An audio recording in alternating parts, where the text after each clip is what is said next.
Good morning students. Today we will discuss basics of computer network. तो computer network के बारे में आज हम पढ़ेंगे कि ये क्या होता है, किस तरीके से हम इसे बनाते हैं और यूज़ करते हैं, इनके टाइप्स क्या क्या होते हैं। तो कंप्यूटर नेटवर्क को आप इस तरीके से समझ सकते हैं कि एक तरीके से आपका एक कंप्यूटर जो होता है उसमें जितने भी रिसोर्सेज होते हैं, अगर उसको एक कंप्यूटर की बजाय दो या दो से ज़्यादा कंप्यूटर्स के साथ इस तरीके से जोड़ा जाए जिससे कि हम शेयर कर सकें आपस में डेटा, इंफॉर्मेशन, आपके सारे रिसोर्सेज, हार्डवेयर, सॉफ्टवेयर और उनके बीच में प्रॉपर कम्युनिकेशन हो पाए, तो हम उसे नेटवर्किंग कहते हैं। नेटवर्किंग के अंदर क्या होगा, बेसिकली हम डाटा को एक जगह से दूसरी जगह पर ले जाने के लिए, हमारे डाटा को कम्युनिकेशन करने के लिए या हमारे रिसोर्सेज को शेयर करने के लिए हम यूज़ करते हैं। अगर हम बात करें इसकी डेफिनेशन की, तो आपको बुक में दे रखा है कि कंप्यूटर नेटवर्क में होता क्या है कि विभिन्न कंप्यूटरों के सॉफ्टवेयर, हार्डवेयर और डेटा को एक संचार के माध्यम से आपस में जोड़ना ही क्या कहलाता है, नेटवर्क कहलाता है। और कंप्यूटर नेटवर्क में क्या होता है, डिफरेंट डिफरेंट कंप्यूटर्स को आपस में जोड़ा हुआ होता है। तो जोड़ने के लिए आप दो तरह की टेक्नोलॉजीज का यूज़ कर सकते हैं, एक तो वायर्ड और एक नॉन वायर्ड। तो वायर्ड के द्वारा जब हम जोड़ा जाता है हमारे कंप्यूटर्स को आपस में, तो हम कोएक्सियल केबल्स का, फाइबर ऑप्टिक का, कॉपर वायर का, इनका यूज़ कर सकते हैं। लेकिन बिना वायर के अगर हम दूर कंप्यूटर पड़े हैं या ग्राफिकली अलग अलग लोकेशन पे होते हैं, तो हम हर कंप्यूटर को वायर्स के थ्रू जोड़ना पॉसिबल नहीं हो पाता। तो हम माइक्रोवेव्स, सैटेलाइट्स लगा के या राउटर्स लगा के हम वायरलेस माध्यम से भी हमारे कंप्यूटर्स को आपस में जोड़ सकते हैं और हम किसी भी तरह का डाटा शेयर कर सकते हैं, जैसे टेक्स्ट है, पिक्चर है, ऑडियो है, वीडियो है। जैसा कि आजकल हम इंटरनेट में देखते हैं, तो उसका बेसिक ये नेटवर्क ही है। इस नेटवर्क से ही हमारा इंटरनेट आगे निकला है। तो अब नेटवर्किंग की आवश्यकता क्या है, आपको क्या क्या नीड होती है कि किस वजह से हम नेटवर्किंग करते हैं।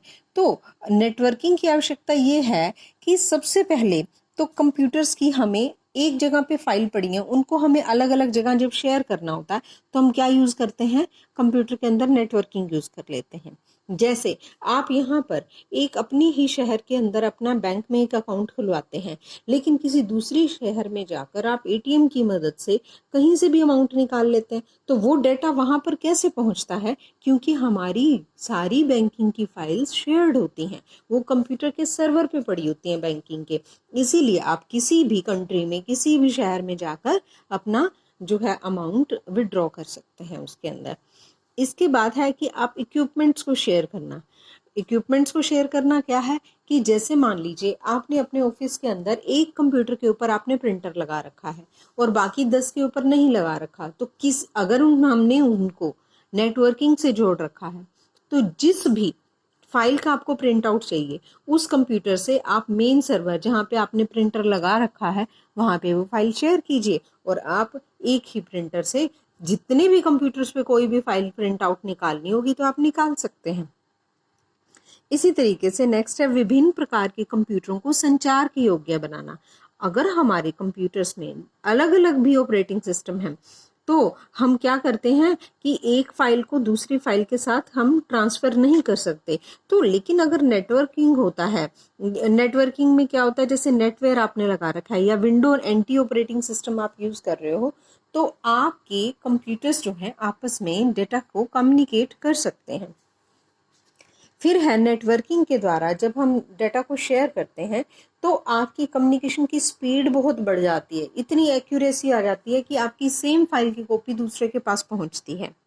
और डेटा को ट्रांसफ़र करना जो होता है उसकी कीमत में काफ़ी गिरावट आती है कि अगर हम नॉर्मली बिना इंटरनेट या बिना नेटवर्किंग के देखें तो हमारा डेटा को ट्रांसफ़र करना बहुत ही ज़्यादा कहते हैं कॉस्टली होता था, लेकिन अब जो है हमारा डेटा को ट्रांसफ़र करना बहुत ईजी हो गया है और इनएक्सपेंसिव हो गया है।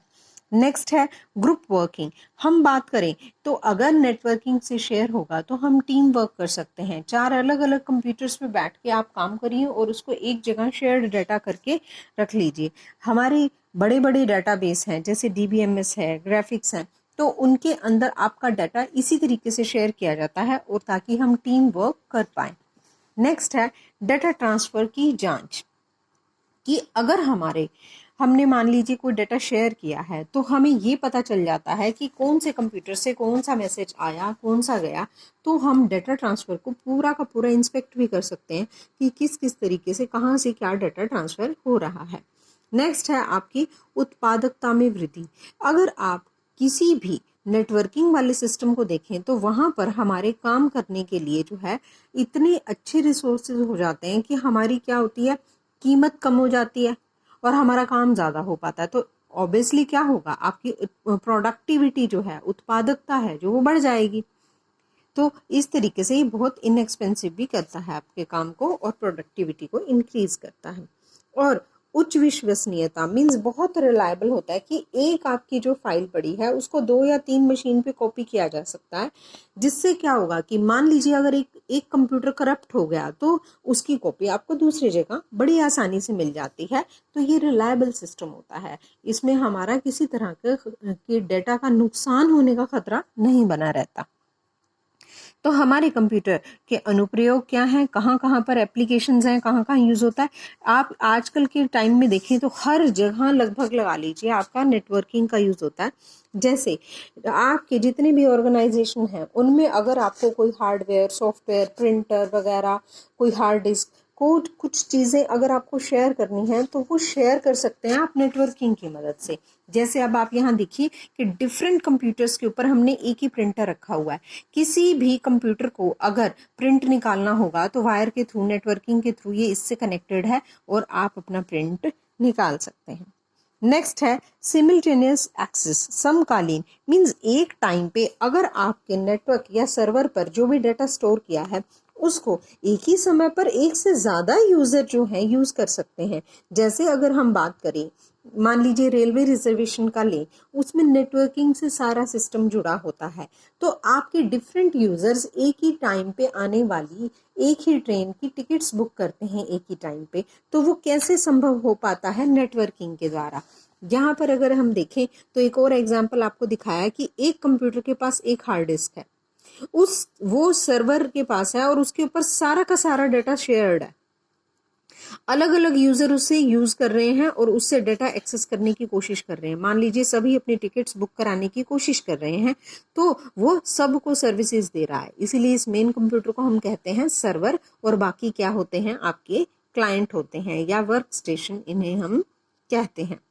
नेक्स्ट है कि डेटा के वैकल्पिक स्रोतों के कारण उच्च विश्वसनीयता मीन्स आपकी रिलायबिलिटी बहुत हाई हो जाती है क्योंकि आपके पास अल्टरनेट है ना डेटा का। अगर हम बात करें बैंकिंग के अंदर ही, जैसे मैंने अभी आपको बताया, तो उसमें क्या होगा कि अगर आपका एक बैंक अकाउंट आपका एक ही ऑफिस में खुला हुआ है, उसकी कॉपी दूसरी जगह होती है, अगर मान लीजिए वहाँ कोई प्रॉब्लम आती है तो उसकी कॉपी आपके हेड ऑफिस में या जोनल ऑफिस के पास, सर्वर के पास पड़ी होती है। मान लीजिए एक कंप्यूटर करप्ट हो गया तो मेन कॉपी इसके पास पड़ी है तो उसको वो डिफरेंट जगह पे शेयर कर सकते हैं। तो ये रिलायबल होता है और इसकी वजह से आपकी रिड्यूस भी होती है कॉस्ट। क्यों? क्योंकि हमने जैसे अभी पढ़ा कि हम रिसोर्सेज को अगर शेयर करते हैं, हम कीबोर्ड को, माउस को, अपने प्रिंटर को, अपने इंटरनेट को शेयर करते हैं। जैसे इंटरनेट में तो बहुत कॉमन है कि आप एक राउटर लगाते हैं, एक वाईफाई कनेक्शन लगाते हैं और उसको सभी शेयर करते हैं। तो इस तरीके से आपकी कॉस्ट रिड्यूस होती है। इसके बाद नेक्स्ट है आपका आसान बैकअप। बैकअप होता है वही बात कि आप अपना डाटा की कॉपी हमेशा सर्वर पर स्टोर रखते हैं, तो कभी भी आपके कंप्यूटर में कोई करप्शन आ जाती है, कोई वायरस आ जाता है, कोई प्रॉब्लम आ जाती है, तो आप उसकी बैकअप कॉपी सर्वर पे रखी है, वहां से आप अपना डाटा निकाल सकते हैं। और ये सबसे ज़्यादा कम्युनिकेशन का अच्छा मीडियम है क्योंकि हम सारे कंप्यूटर्स के फाइल्स को आपस में कम्युनिकेट कर सकते हैं और कभी भी चाहें तो हम डाटा भेज सकते हैं, बाय मेल भेज सकते हैं। पहले हमें फैक्स वगैरह करना पड़ता था, फ़ोन करना पड़ता था, तो वो बहुत कॉस्टली मीडियम थे और अब ये बहुत सस्ता और अच्छा कम्युनिकेशन मीडियम हो गया है जो कम समय लेता है। Thank you.